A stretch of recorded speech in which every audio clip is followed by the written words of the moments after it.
ഈ വലിയ സന്തോഷമുള്ള സദസ്സ് കണ്ടപ്പോ ആദരണീയരായ നൂറുൽ ഉലമ MA ഉസ്താദിന്റെ ഒരു പ്രഭാഷണ ശകലം ഞാൻ ഇങ്ങനെ ഓർത്തുപോവുകയാണ്.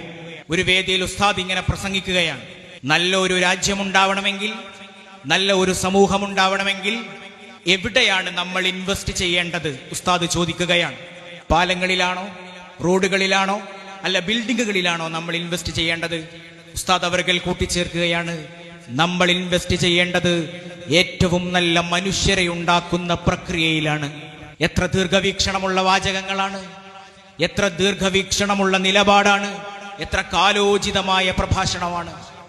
ഉസ്താദിന്റെ ആ നിലപാടിനെ ഏറ്റെടുത്തുകൊണ്ടാണ് ആദരണീയരായ നമ്മുടെ നേതൃത്വം ഈ സാഹിത്യോത്സവിനെ ഡിസൈൻ ചെയ്യുന്നത് എന്ന് ഞാൻ മനസ്സിലാക്കുകയാണ്. കേരളത്തിലെ 10,000 ഗ്രാമങ്ങളിൽ സാഹിത്യോത്സവം ആഘോഷിച്ചു കഴിഞ്ഞു.